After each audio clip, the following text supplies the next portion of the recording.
A recorded vote is ordered. Members will record their votes by electronic device. A 5-minute vote.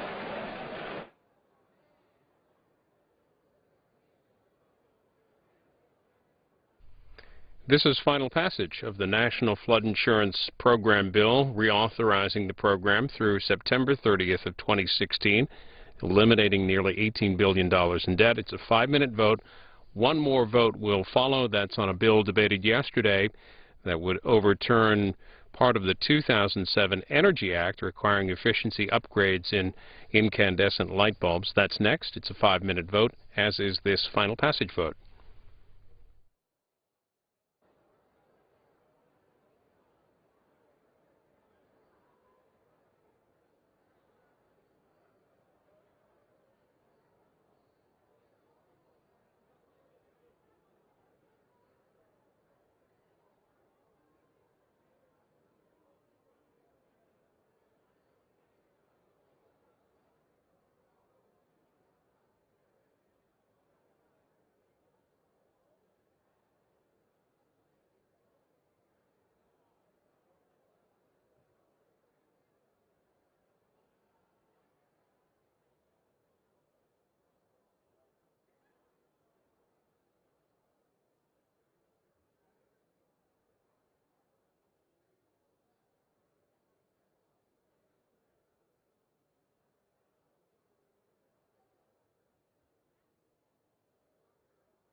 are 405 yeas.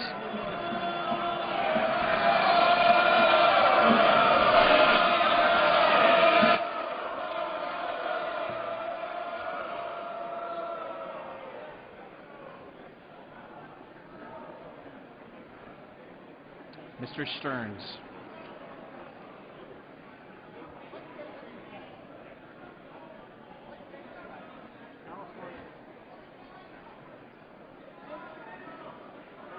Mr. Stearns votes aye.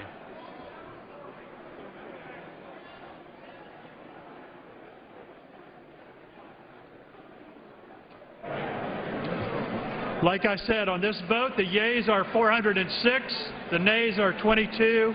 The bill is passed, and without objection, a motion to reconsider is laid on the table. Pursuant to Clause 8 of Rule 20, proceedings will resume on the motions to suspend the rules previously postponed. The unfinished business is the vote on the motion by the gentleman from Texas, Mr. Barton, to suspend the rules and pass H.R. 2417, on which the yeas and nays are ordered. The clerk will report the title of the bill. H.R. 2417, a bill to repeal certain amendments to the Energy Policy and Conservation Act with respect to lighting, energy efficiency, and for other purposes. The question is, will the House suspend the rules and pass the bill? Members will record their votes by electronic device. This is a 5-minute vote.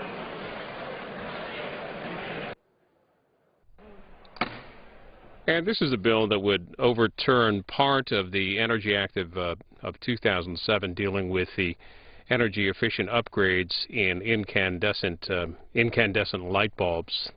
Some of the changes of that would include that in that act, those light bulbs, those incandescent light bulbs, as of January 1st of next year, for example, the 100-watt bulbs will no longer be available at most stores.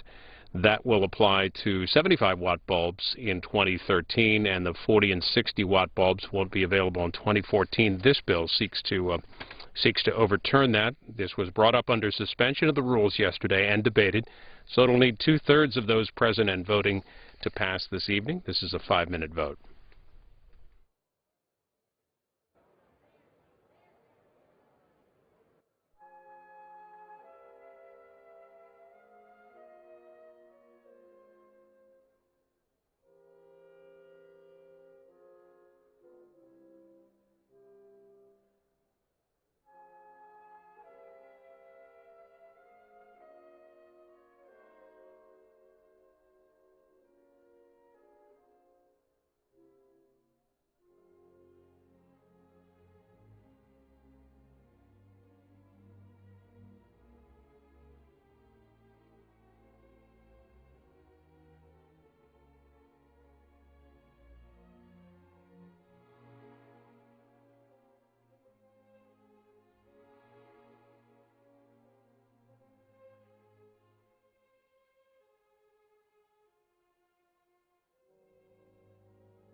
On this vote, the yeas are 233, the nays are 193, one recorded as present. Two-thirds not being an affirmative, the rules are not suspended on the bill and the bill is not passed.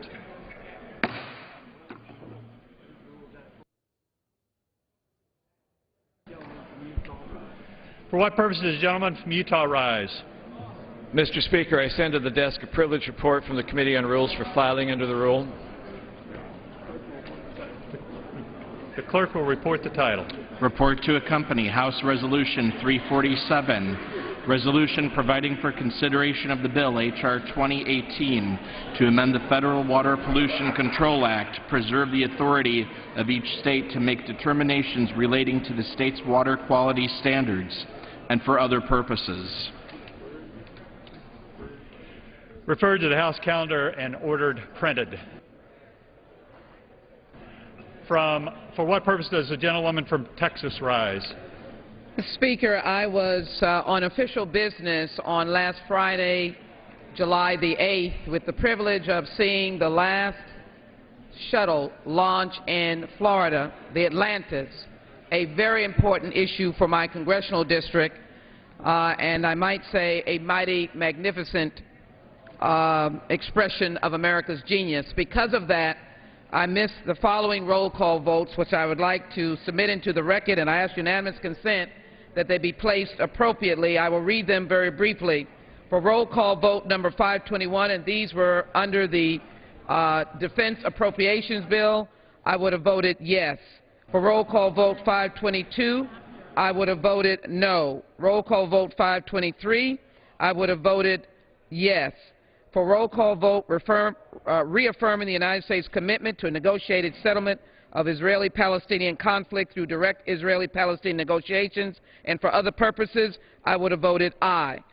For Friday, July 8th, when I as well missed votes for that reason, official business, for roll call vote number 525, I would have voted no. Roll call vote 526, I would have voted no.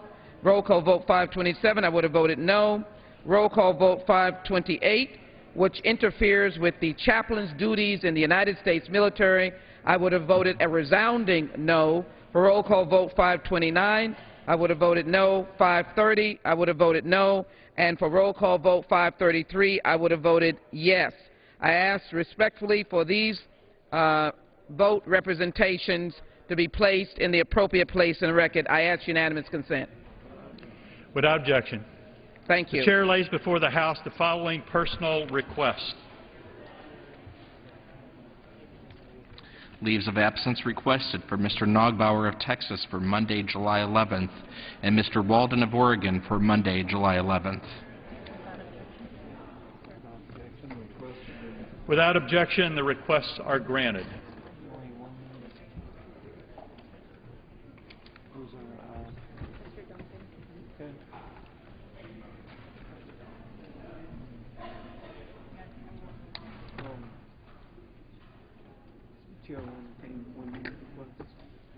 The chair will entertain 1-minute requests.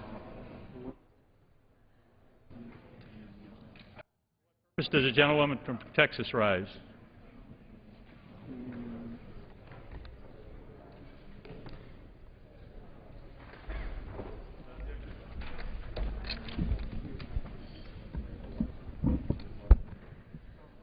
Thank you very much, Mr. Speaker. There have been a number of points that I would just like to bring really to the attention of my colleagues and to indicate that I hope we can do better. That's my message. I hope we can do better. I hope we can do better than having two presidential candidates in the Republican Party sign a pledge that would suggest that children of slaves were much better off than the children of African-American parents today. We know that we have a high number of single parents throughout the United States raising children. But just read the slaves' narratives and the biography of Frederick Douglass to know that there were no marriages among slaves. It was not allowed, that children were torn away from their parents, and husbands and wives or those who had given birth or created children were torn away from each other. Slavery was a destructive part of this country and never compared with the life that we have today. I would also suggest that if we are negotiating the debt ceiling, we should not have leaders in the room that make the statement that we'll have no resolution because President Barack Obama is president. I'm insulted, offended, and it is not becoming as adults. And finally, we should not close the North Forest Independent School District. It is both racist and hypocritical, and it's being done by the state of Texas. I yield Under back. the Speaker's announced policy of January 5, 2011, the gentleman from South Carolina, Mr. Duncan, is recognized for 60 minutes as the designee of the Majority Leader. Thank you, Mr. Speaker. You know, the last Congress was known as the Congress of bailouts, takeovers, taxation, and regulation. This Congress is working to be the Congress of free markets, achieving American energy independence and job creation. Back in May, the House passed 3 sweeping pieces of energy legislation designed to help end our country's dependence on Middle Eastern oil and help create American jobs by allowing deep-sea energy exploration and production.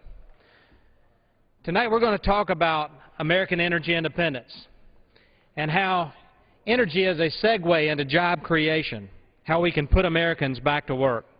As a proud member of the House Committee on Natural Resources, we passed 3, I think, very, very strong bills that would put America back to work, especially in the Gulf of Mexico. We passed H.R. 1229. This is Putting the Gulf Back to Work Act. It would end the Obama administration's de facto moratorium in the Gulf of Mexico in a safe, responsible, transparent manner by setting firm timelines for considering permits to drill, which provide certainty and allow employers and workers to get back on the job. I don't know many members of Congress that have been out in the Gulf of Mexico like me and looked at offshore drilling and offshore energy production. There's a difference between drilling and production. Drilling is finding the oil, drilling that well, and then they move a production platform in there to start producing that. And I talked with my colleagues from Louisiana and Mississippi and Texas that understand that the Gulf states are hurting because it's not the big oil companies that are out of work. It's the folks that work on those rigs out in the Gulf doing the day-to-day labor of tapping that American energy resource. But it's also the folks back on the beach that are providing the service industry, the ones that go out and provide the food and the transportation of the workers going back and forth. It's the ships that pull the anchors when the drilling platform wants to move somewhere else. It's the pipe fitters and welders back inshore that are providing the necessary service to that industry. We want to put the Gulf back to work. We urge the Senate to pass H.R. 1229 that we sent over in May, and let's put the Gulf of Mexico back to work. In a few minutes, I'm going to recognize a gentleman from Louisiana who was going to talk more about that. Then we passed the Restarting American Offshore Leasing Now Act, which require the Obama administration to move forward and promptly conduct offshore lease sales in the Gulf of Mexico. I served on the Outer Continental Shelf 5-year planning subcommittee that looked at oil and natural gas leases on the Outer Continental Shelf all around the United States. And I know what a convoluted, long process it is to have a lease sale. The administration is failing America by not having lease sales in the Gulf of Mexico or off the coast of Alaska or really anywhere else on the Outer Continental Shelf. It's time to restart that leasing program so that we can tap the American resources that we have in this country. H.R. 1230 is another bill we passed out on May 5th. The Senate needs to act on that one, Mr. Speaker. We passed it with a bipartisan vote of 266 to 149. The third bill that came out reversing President Obama's Offshore Moratorium Act, H.R. 1231, another one the Senate has failed to act on. This would lift the President's ban on new offshore drilling by requiring the administration to move forward on the 2012 to 2017 lease plan with energy production in areas containing the most oil and natural gas resources. We know where those resources are. They're off the coast of Mississippi and Alabama and Texas in the western Gulf of Mexico. But they're also off the coast of South Carolina and Virginia on the Outer Continental Shelf. They're in the Alaskan Sea and off the coast of Alaska, where recently we saw the EPA deny Shell Oil Company an air quality permit. Now, Americans need to listen. This isn't an oil drilling permit. They were ready to go. They had their drilling permit, but the EPA denied them an air quality permit. And a drilling platform does flare off the gas that sometimes seeps through when they're drilling for oil, and they flare that gas off to keep from having a dangerous explosion like we saw on Deepwater Horizon. Flare gas. Natural gas is flared off. They're denied an air quality permit because 70 miles away on the coast, 70 miles away, is an indigenous village of 250 people. So this administration is going to keep us from harvesting our natural resources in Alaska by not denying a drilling permit, but by denying an air quality permit to a drilling platform in the Alaska Sea, because it might impact a small village in Alaska. That's the kind of administration policies that we're dealing with and we're fighting here in this Congress. Folks, we want to put America back to work. Energy is a segue to job creation. Think about it. The refining capacity that needs to be expanded as we expand the harvesting of oil and natural gas. New refineries in this country. It's been over 30 years, I believe, since we've had a new refinery permitted in this country. We often think about energy, we think about fossil fuels, hydrocarbons, oil and natural gas. But when I talk about energy, I think about expanded nuclear power and how one nuclear power plant can put 5,000 people to work, 10,000 people to work in my area with new construction jobs. And then once the construction phase is over with, we've got long-term, good-paying jobs like we have at the Oconee Nuclear Power Plant in Seneca, South Carolina. I believe in nuclear power as a stable, reliable source of energy in this country. We've got to expand nuclear power. We've got to look at modularization and miniaturization. At any given time, folks, we've got over 100 small nuclear reactors floating around the seas of the world in the United States Navy. And you know what? We haven't had a single mishap. Small, modularized nuclear reactors that work. Thinking outside the box, do we do that for small communities, neighborhoods, or small cities with smaller nuclear reactors like we have on aircraft carriers and submarines? Recent studies from the American Petroleum Institute show that the United States is poised to create thousands of new jobs next year only if the federal government stops blocking the permitting process. There's a study that says that in Alaska alone, this was conducted by the University of Alaska, over 54,000 jobs could be created and sustained with deep-sea production in Alaska. I'm going to recognize in a little while the gentleman from North Dakota who will tell you that North Dakota's got one of the lowest, if not the lowest, unemployment rate in the United States, 3.2%. It's because of the energy jobs that are being created in the Bakken oil field in North Dakota. He's going to tell you more about that because it is a wonderful success story on how energy-related jobs expand the economy and put Americans back to work. So at this time, I'd like to recognize the gentlewoman from Washington State who knows that putting Americans back to work can happen if we harvest the natural resources that we've got in this great country. I recognize the gentlewoman from Washington State. Absolutely. Thank you for that. And I couldn't agree more. You know, what we're talking about here is jobs, job creation. And the best way to do that is to explore for energy here, to develop our energy resources. And that's why I'm pleased to be a part of this Congress. You know, when I hear from folks back home, they say, Jamie, we sent you to D.C. for solutions. And that's precisely what this Congress has been about. You know, I helped with the gentleman you're going to hear from and others. I helped launch the House Energy Action Team, or HEAT is what we like to call it. It's an initiative with my House colleagues that we've started to bring forward energy solutions that put forward jobs for Americans. And I'm a solutions-oriented person. Solutions are definitely what America needs right now. And I see this from the vantage point of my corner of this country in southwest Washington State. Here's a good example. You know, just a few weeks ago, I met with John Lieber. He is the owner of Swanson Bark in Longview. And basically his business moves material for the forest products industry, including biomass for energy producers.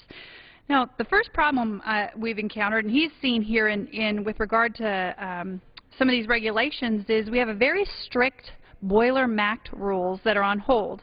But if they're implemented, they would cost the forest products industry alone $5 to $7 billion to implement. And that's not hiring new people, that's not expanding their business, that's just costs of complying with federal government rules. And there's more. Second problem is thousands of manufacturing and industrial facilities across this country use incinerators that would be affected, meaning they're going to have to spend more money not to hire more people or grow their business, but to comply with federal government rules. Now, instead of stepping on the air hose of employers like John Lieber, I've co-sponsored legislation and a solution allowed the EPA to make the boiler-MACT rule more reasonable. Makes common sense, right? In turn, this would help the promising industry of biomass and the jobs that would come with it. Now, the gentleman from South Carolina very rightly pointed out the energy exploration solutions that we've passed here off this House floor. This is just one solution that I think is going to help, and I want to add it to those 4. We're working on that. The other HEAP members here tonight are joining together to call on the Senate. You know, we've passed at least 4 bills that provide American energy solutions that will promote American energy jobs. The Senate needs to step up. You know, I'm going to share for you and reiterate some of those bills that we've passed because they're very important. This is important to America's energy security and America's energy independence. The first one is the Jobs and Energy Permitting Act of 2011.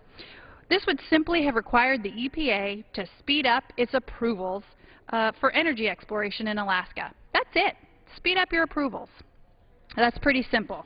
You know, developing and safely exploring for energy here would have produced 1 million barrels of oil per day, and it would create more than 54,000 American energy jobs. Now, not all of us, like the gentleman from North Dakota, have such low unemployment rates. I think it was quoted as about 3%. I would be doing backflips for 3% unemployment. In Southwest Washington, we've had double-digit unemployment now for 3 years, 3+ years, and it's horrible. So we need to get these things moving here in America and create those jobs, especially when it's within our reach to do. You know, one of the other solutions that we worked on as a team was reversing President Obama's offshore moratorium. This would contribute over 1.2 million new jobs for Americans who are hurting across this country. $800 million in revenue would have come in from if the Senate would move this bill. Now, as we're talking about the deficit and deficit reductions and the debt ceiling, and I agree with what one of the senators said, we don't need new taxes, we need new taxpayers. So getting more people to work, paying taxes is going to help us get out of the debt that this country is facing, and it's going to create more jobs. You know, the third bill that we worked on and passed off of this House, one of the solutions that we have already pushed through this chamber, is the Putting the Gulf Back to Work Act. And that bill simply reinforces safety measures through permitting and inspections while increasing American energy. Hope you're sensing a theme here tonight: American energy solutions and American jobs. And the fourth one that we were pleased to get off this floor a few months ago was the Restarting America, the American Offshore Leasing Act. Now, this moves us forward with lease sales that were canceled or postponed by this administration. Remember when I mentioned stepping on that air hose? Well, a lot of the rules that have come out of this administration have stepped on the air hose for employers in our nation, and it's got to stop. We need to increase America's energy supply. This would increase thousands of American jobs, and it's common sense. All of these common sense solutions that increase American energy production make it cheaper for families to fill their car with gas to heat their homes, and it would give relief to American employers. I'm merely asking, and my colleagues here tonight, we're merely asking the Senate to imagine a future in the United States where energy is abundant and affordable, and where we aren't riding the roller coaster of high gas prices that basically those prices are set by other nations that don't like us very much. So I encourage our Senate colleagues to join us in passing and pursuing more solutions like these that the people of this country deserve. And with that, I yield back. Thank you. Thank you. I was out in Washington State with the gentlewoman from Washington several years ago looking at nuclear power, looking at the Hanford site, talking about reprocessing of nuclear spent fuel rods and how reprocessing can deal with some of the waste byproduct, but can also provide energy source for our nuclear power reactors. And I know you're interested in that as well, so thank you for your comments. Next want to introduce recognize the gentleman from Ohio who understands that, you know, these are resources that we're talking about here in America. The oil and natural gas resources don't belong to President Obama. They belong to the American people. And it's time that the American people speak loudly that we want to put Americans back to work, providing American solutions for American energy issues. And I know the gentleman from Ohio will have some comments on that, so I'll recognize him. I thank my colleague for the time. You know, we're sitting here today with unemployment over 9% and rising, 22 million Americans out of work, and what are we getting? We're getting an administration whose bureaucrats have got a stranglehold on America's energy future. You know, I stood in this chamber just a couple of months ago when the Prime Minister of Australia addressed a joint session of the House. I know my colleagues will remember that. And the Prime Minister said something that was profound. She related a story. She talked about being a young girl sitting in front of her television and watching Neil Armstrong and Buzz Aldrin land on the moon and thinking to herself, wow, those Americans can do anything. She went on to give her speech and she talked about the long relationship between Australia and America and how we have solved many of the world's problems. At the end of her speech, she said, you know something? She said, I'm not that young girl anymore. I'm the Prime Minister of our country. But today, I still believe that Americans can do anything. You know, that was profound, and I think for many of us, it was like you could hear a pin drop here in the House chamber. Because what she said was something that we need to hear from our national leaders. And we're not getting that kind of leadership here in America today. I believe that Americans can do anything. We saw when President Kennedy decided that we were going to go to the moon in 10 years, he mobilized our academic institution. He engaged our industrial base, our military, our political will, our economic will. Every fabric of our culture was focused on that goal. I remember as a young boy watching the space race shots from school or being sent home because it was like a national holiday. We had a national vision. We saw industries crop up. We saw hundreds of thousands of jobs created. We saw young people going into disciplines that would prepare them for careers in aerospace and astronautics and other disciplines to support our conquest of the space frontier. I am so proud to be a part of this House Energy Action Team because we're trying to promote that same type of national vision around energy independence and security. I believe if we had a national vision that said, look, over the next 10 years, we're drawing a line in the sand starting today. And we're going to establish a goal to be energy secure and energy independent over the next 10 years. And we're going to drill for our own oil. We're going to drill for our own natural gas. We're going to continue to mine coal, and we're going to learn how to use it environmentally soundly and safely. We're going to expand our nuclear footprint. We're going to look at alternative forms of energy like wind and solar and find out where they fit in to our overall energy profile. But what we're not going to do is sit on the sidelines any longer and depend upon foreign sources for our energy and put future generations at risk. I believe if we had that kind of vision, we would again see industries crop up. We would see hundreds of thousands of jobs created as a result. And at the end of the day, we would learn how to produce and store and use energy in ways that we have never, ever imagined, because guess what? Americans can do anything.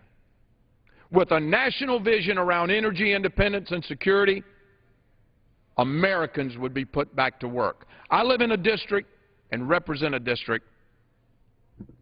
Unemployment rates are popping up well over 10%, some of them 12+%. Ladies and gentlemen, people from my district have lost hope in the American dream. We need a national vision around energy. That's what this House is promoting. That's what my colleagues and I are striving for. I, too, urge the Senate, take action on these bills. Get America back to work, and let's secure America's energy future. Thank you for letting me have some time. I yield back. I too believe in Americans' greatness. And I stood here and heard her talk about the world is looking to America to be great again. This is an area that we can be great in. I traveled around my district recently and asked folks about rising gas prices and the impact that they were having on the family budget, how they were having to reach deeper into their wallet and not take out the $20 bill, but take out the $100 bill to fill up their tank for their family, for their normal commute, grocery shopping, other things they do. Americans are hurting. But a gentleman from Ohio was on the Natural Resources Committee, and when we passed those bills out to this floor and passed those bills out from this floor to the Senate, you saw an immediate reaction by the administration saying that we need to harvest American resources and increase domestic energy.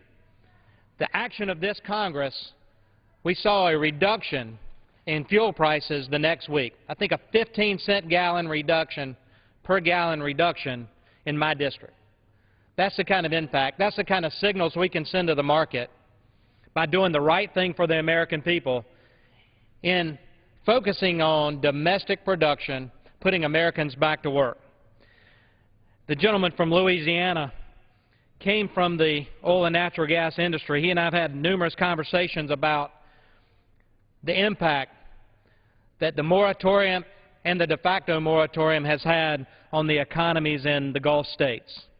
And it's not only the loss of jobs and the income taxes that are associated with that, but it's the loss of revenue to the states from the royalties that they get from the oil and natural gas production. But in this country, in a time that we're hurting economically from loss of jobs and the lessening of income revenue to this country, keep in mind that I believe second only to, well, actually third only to income tax revenue, corporate income tax and other revenue, and borrowing, the revenue this country receives from oil and natural gas royalties is third only to those two things. And so I'd like to recognize the gentleman from Louisiana because he's got a unique story to tell. I thank the gentleman from South Carolina. I thank him for speaking today on what I believe is one of the most important areas in this country for getting our economy back on track. And I want to share with him and the rest of you all an email I received today. Today, I received an email that said, Jeff, my wife has finally convinced me to send you an email and update you on where I am in Louisiana. It says, I still have not returned to work, but it's looking like I may go to work in early August, and I'm going to be headed out to a particular block out in the deep waters of the Gulf of Mexico to do a P&A job, a plug and abandonment job. So this isn't looking for additional oil and gas or producing more oil and gas. It's a plug and abandonment job. He says, and I'm not sure when we will actually get back to drilling or completing wells. This moratorium is beginning to impact me. I am fortunate that my company has kept me on since I'm a consultant, not an employee. But my income is down significantly, and my concerns about the future of the Gulf of Mexico has me looking elsewhere. I recently turned down an opportunity in Malaysia, but may not turn it down again. At a time when our country is hurting, it is unbelievable that our leaders are putting more of us out of work, yet still giving money to other countries. The government spending and total disconcern for the working people of this country is wearing on us. It is also annoying to see that one of the first cuts to government spending is in education, but numerous other entitlement programs continue to keep money going towards them. He's fed up. And you know the sad part about this is that this is an American worker. And our government is basically saying to him, a guy who has a trade, who is plying his trade, that you can no longer ply that trade in this country. If you want to continue to earn a living for your family, you need to go to another country. You need to go to Brazil or Malaysia or to Egypt and follow the rigs out of the Gulf of Mexico out of this country in order to keep your job. Think about that. We are basically telling Americans right now that we don't like the job that you've been doing, regardless of how dangerous it was, and regardless of how many weeks away from your family offshore you spent. Christmases, Easters, that doesn't count.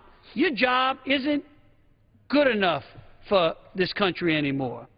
You need to go somewhere else to ply your trade. Think that is just absolute. It's absurd. When we have an opportunity in this country to do all of the things that fix the economy, we can reduce the deficit, just like the gentleman from South Carolina. We could, by increasing drilling in the Gulf of Mexico and domestically, we could send an additional $1.7 billion, $1.7 billion to the Treasury to reduce our deficit, simply by increasing our drilling activity. We could increase employment. We all know we need it. The job numbers came out last week, 9.2% unemployment. We're not creating jobs. We can create jobs by drilling domestically. And I'm not talking minimum wage jobs. There is not a person in the Gulf of Mexico on a drilling platform who makes minimum wage. Those jobs pay good money. So we can do that. We can reduce our deficit. We can reduce unemployment. And you know what else we can do? We can lower the price of energy for Americans out there. Drilling domestically does all three. Creates jobs, reduces the deficit, and decreases energy costs to Americans all over the country. It lowers the price at the pump. The President has already acknowledged that supply affects the market when he went out there and released millions of barrels, 30 million barrels out of the Strategic Petroleum Reserve. It's the wrong reserve, Mr. President. The proper reserve is in the Gulf of Mexico and in Alaska and elsewhere in this country. And I thank the gentleman from South Carolina for giving me this time. What would happen if we had a hurricane? We're in hurricane season, and we've released 30 billion gallons from the reserve. Right. Isn't that there for that purpose? That is why. The last time prior to this, when we did release oil from the Strategic Reserve, was exactly that instance when Hurricane Katrina affected the refineries and the production platforms in the Gulf of Mexico. And you're right. We should not be using that reserve unless it is an emergency. I tell you what, you've hit on something that I think we need to talk more about in this Congress, and that is the administration taking the easy road, trying to lessen fuel prices at the pump for Americans. But it was a short-term, short-lived impact, if it had any impact at all. I appreciate your comments of the administration having a drill there and not here policy, encouraging exploration and drilling off the coast of Brazil when we've got the resources right here in this country. Outer continental shelf off the coast of my state or off the coast of Virginia, where they have an energy policy that wants to tap those resources. In the Alaskan Sea off the coast where we know there's proven oil and natural gas resources, and expansion in deep water in the Gulf of Mexico.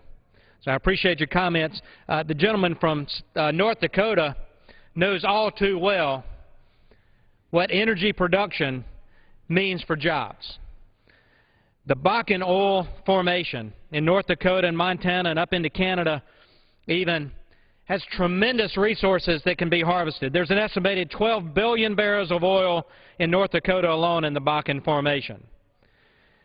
And I hope he'll talk about the impact that jobs created in North Dakota has on that unemployment rate. So I recognize the gentleman from North Dakota. Thank you. Thank you, Mr. Speaker. You know, we know the tremendous potential of energy production here in America. Recent studies show just how much energy we have available. In fact, by 2020, in the West, we could produce as much oil and gas as the U.S. is currently importing from Saudi Arabia, Iraq, Kuwait, Colombia, Algeria, Nigeria, and Russia combined. The West alone has the potential to produce more than 1.3 million barrels of oil every single day. That's more than our current imports from Russia, Iraq, Kuwait combined. If we're serious about creating American jobs, serious about lowering energy prices, and breaking our dependence on foreign oil, we must invest in energy resources and reserves within our borders. In North Dakota, we know the potential of oil and natural gas. The last U.S. Geological Survey estimated that the Bakken field held nearly 4 million barrels of recoverable oil. But the new estimates, as the gentleman in South Carolina said, says that the Bakken Formation offers at least 12 billion barrels of recoverable oil. We produce 355 barrels of oil each day. We are home to the largest deposits of coal, lignite coal, in the world. Our state holds tremendous wind potential as well, and we've attracted thousands of jobs to North Dakota. It's projected by 2020 the jobs in the oil industry will increase by over 16,000. That's a direct result of developing these energy resources in North Dakota. It's like a 35% increase over the 2010 levels. North Dakota's unemployment is less than 3.5%. It's 3.2%. In western North Dakota, where the Bakken development is taking place, we can't find enough people to work. In that county, unemployment is below 1%. Starting wages for people are over $80,000. We need people to help increase this supply of oil. I just think every day when I'm out here and coming back from North Dakota, imagine what we could do if our whole country had the same approach as we do in North Dakota. The jobs that we could create across this country and the security that we could protect within our country by reducing our dependence on foreign oil. We could reduce our 9.2 unemployment rate if we move forward with energy development. We have to get rid of the burdensome regulations which are preventing businesses from creating American jobs. This is not the time to restrict energy production and prevent jobs from being created. Yet that's exactly what the President's policies have done. In fact, I've kind of joked, if you want to see exactly what not to do to increase the supply and lower the price and reduce the cost of energy for individuals and businesses, small business across America, look at what's happening out here in our nation's capital. The President's official moratorium on drilling cost 12,000 jobs. Declining energy production in the Gulf of Mexico is costing the U.S. over $4.7 million a day in lost revenue. Overreaching government regulations continue to hinder the energy production in the United States, with thousands of Americans still out of work and prices at the pump remaining high. Now is not the time to slow down our energy growth. Now is the time to invest in our own energy resources. We need a long-term, common-sense energy plan like Empower in North Dakota. We need a plan that will lower energy costs, that will create jobs, and break our dependence on foreign oil. We did it in North Dakota. We can do it across America. We can create good-paying American jobs, we can lower energy prices, and we can break our dependence on foreign oil. It's time to work together to end the over-regulation, to encourage energy development, and to work to strengthen America's energy potential. Thank you. Thank you. You know, the time is now. The time is now to stop the policies of this administration of taking federal land off the table when it comes to wind, solar, and hydrogen. The wind farms. There's a bill in our committee that deals with NOAA's obstacles to wind farms off the coast, to the federal land in the west that's off the table for solar. Land that's owned by you, the taxpayer, that is not available for new solar panels and solar technology and wind farms, and expansion of the power grid and power cables and transmission lines. But I tell you, the folks in Oklahoma have known energy production for a long time. And I was talking with a gentleman from Oklahoma earlier about a new technology to lessen our dependence on Middle Eastern oil by using the great matter that God gave us to create new technologies. And so I want to recognize the gentleman from Oklahoma to share some exciting news with us coming out of his great state. Thank you. My honor to get a chance to talk about a great American resource, and that is our energy. Now, let me take you back a little bit. I'm 43 years old.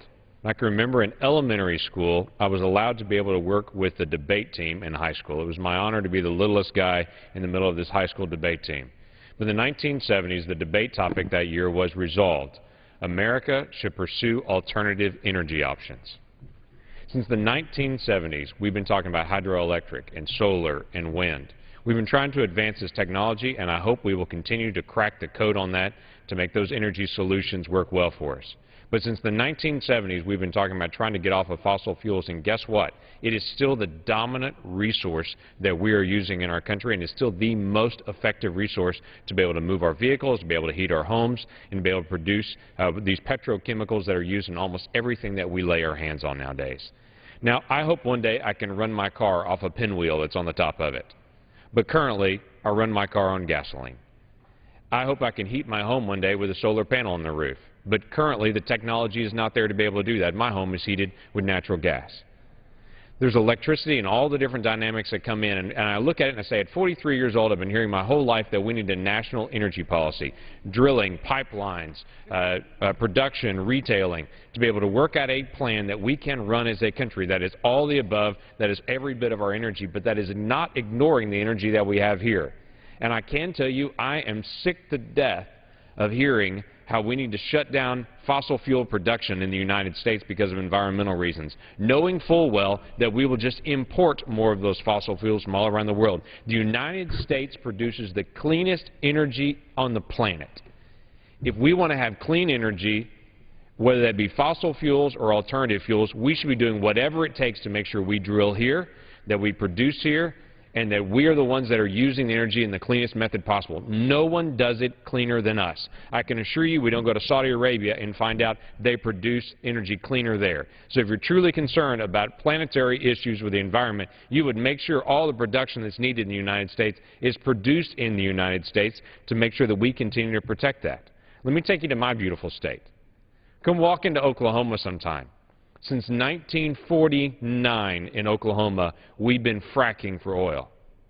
Now, what many people are calling some new technology of this of fracking, and everyone seems to be afraid of it and say, well, is it going to hurt the groundwater, and is it going to hurt all these things? I smile and I say, come to my beautiful state. Since 1949, we've been fracking.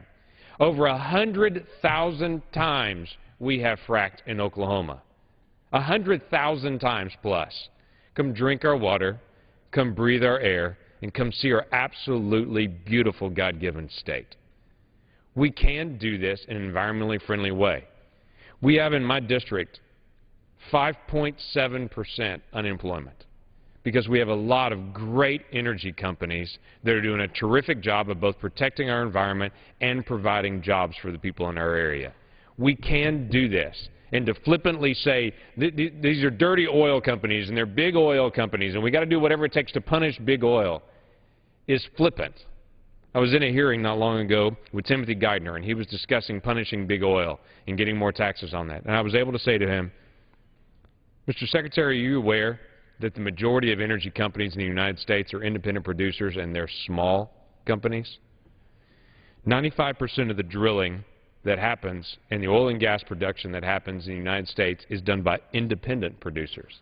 These 18,000 small companies that are out there, they account for 67% of the total energy production in the United States. These small companies, which on average have 12 people on staff, 12 employees. These are not big, giant companies, and throwing around terms like big oil and attacking those makes me smile when I think about what's happening in Oklahoma with lots and lots of service companies and producers and drillers that are really doing great jobs. I was talking to one of those companies recently. Guess who they're targeting to be able to hire? Their favorite people to be able to hire are returning vets. Because of their work ethic, because of their skills that they're bringing back, they are companies specifically going after returning Iraq and Afghanistan veterans to be able to hire them. It was interesting that we're talking about drilling, and you go into a drilling platform, and they say their favorite people to be able to hire are actually tank drivers returning from the war zone because they're used to driving equipment, looking on a screen, and dealing with multiple things all at once. These are folks employing our veterans and that are engaged in providing great jobs. Recently, I was on a fracking site, getting a chance to watch it. When you go into a frack site, I don't know what your image is of what it looks like to actually see a well being fracked. But it's high-tech jobs, people on computers, as well as people in pumping. It's trucks. It's people providing food. It's people providing all the equipment. It's both people with big wrenches and people with small computers. And you see this multitude of different jobs that are provided by oil and natural gas and by fossil fuels that we're producing right here in America. We are at a moment that we can either say we want all green jobs, we want to destroy the jobs that are in producing fossil fuels and try to create new jobs in green jobs, or we can say let's do both. Let's encourage the growth of green jobs, but let's not in the process also discourage one of the most productive industries that we have in the United States, and that is providing our own energy. So that I would love for folks to be able to come to Oklahoma and to be able to see the great companies that are doing some very innovative things. And can I mention one more thing? Just today, one of our companies, Chesapeake, announced a new initiative that is taking natural gas and injecting it into a heat-up service and using biomass and injecting there at a high temperature, and out comes gasoline that runs in our cars. They're not asking for any kind of federal grant on that. They're doing it on their own and producing brand-new clean energy that will run on the current vehicles that we have now. At the same time, they are, in the next 10 years, dropping $1 billion to help create an infrastructure for natural gas on the highway system so big trucks can run on natural gas and will have a place to be able to fill up. Industries are doing this. They want to see this. This is a way that great American companies can produce great American energy. They're patriots, and I hope we'll continue to encourage these folks. Thank you, and I yield back. The same American greatness that the gentleman from Ohio